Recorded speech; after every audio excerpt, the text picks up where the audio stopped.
Dear students, today I am going to tell you the summary of the poem An Elementary School Classroom in a Slum.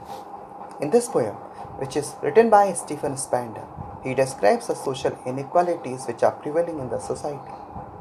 In this poem, he describes the condition of the students of an elementary school, which is situated in a slum area. The poem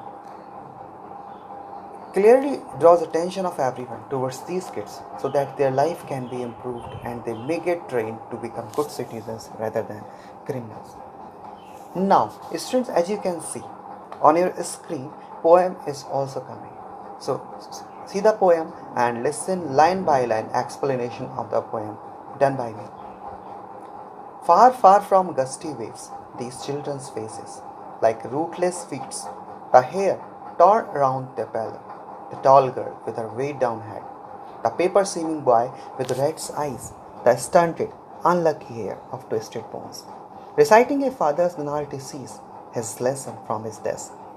At back of the dim class, one unnoted, sweet and young.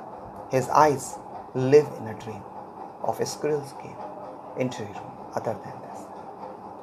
In these lines, the poet describes the children who study in an elementary school, which is set up in a slum area. The poet says that the faces of children are dull and without any energy.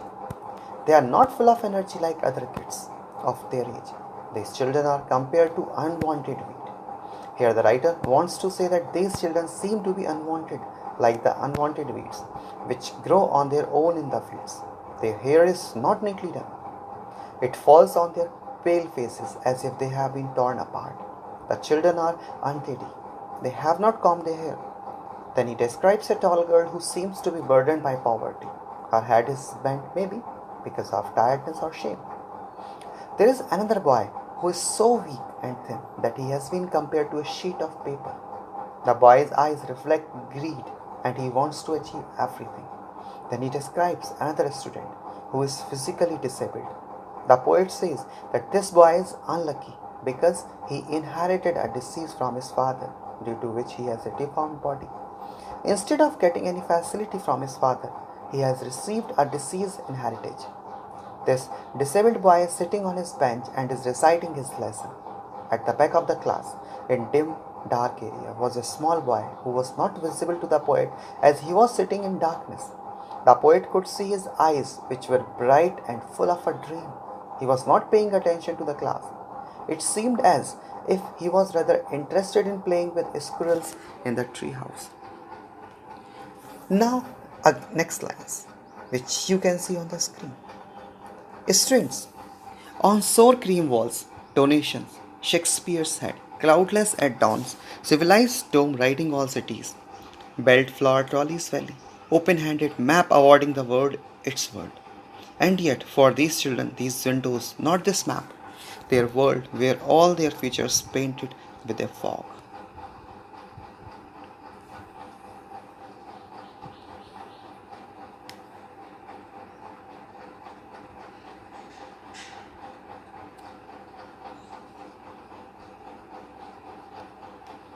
A narrow street sealed in with a lead sky, far, far from rivers, capes, and star of words. Students, in these lines, the poet describes the walls of the school. They are cream in color, like the color of sour cream, yellowish. This means that the walls are not clean. They have not been painted recently. The walls are covered with different charts and images that must have been donated by different people.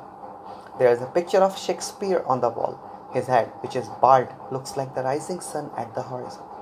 At the time of daybreak, the sun is rising at the horizon and is semicircular, like a dome shape.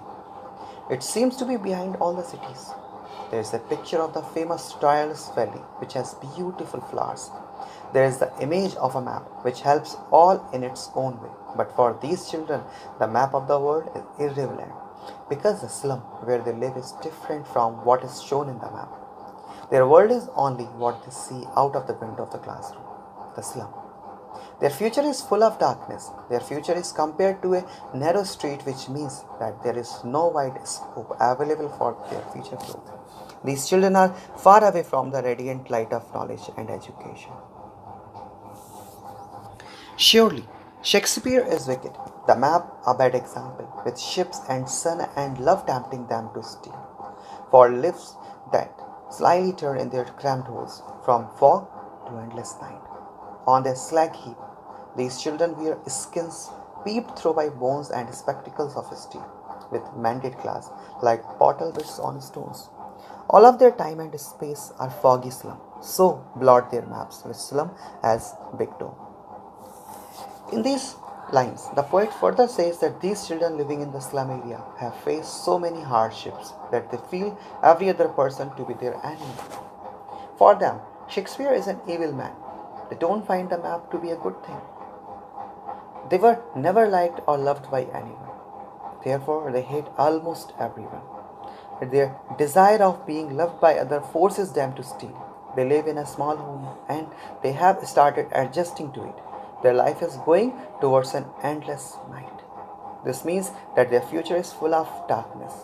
These kids are so thin that one can easily see their bones through the thin layer of skin. Their skin is like the thin layer of cloth, and the bones beneath are visible through the skin. These kids suffer from malnutrition. They wear spectacles which are made of steel. They are cheap and very uncomfortable. Even the lenses in the spectacles are repaired. The spectacles look like stones which have been repaired with pieces of glass sticking out of them. Here the poet tries to explain that these kids have to face so many hardships in their lives. As these slums are getting bigger, they will destroy the future of these children, and it is very difficult for such kids to escape from them.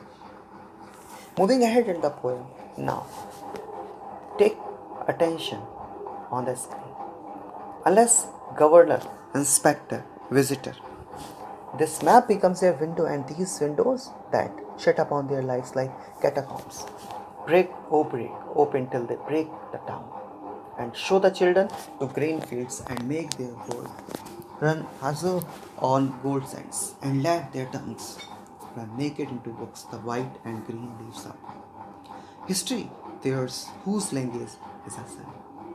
In these lines, the poet says that the government should take notice of the problems being faced by these kids. He urged them to change the life of these kids and make the world map a reality for them. There is a need to break the restrictions which are put on them due to poverty and lack of resources. He wants the governor and public to help these kids in achieving their dreams, as this will take them away from fog to azure sky. The poet here wants to say that in this way, the kids can be taken away from the darkness of their present to a bright future. Students, in these lines, poet wants to draw attention of administration, of the governing body, whosoever are responsible to decide for the future of these children. He wants these kids to experience the sense and the beauty of nature, as this will lead to a desire of gaining knowledge. They will then go through the white and green leaves. Here white leaves depict books and green leaves depicts nature.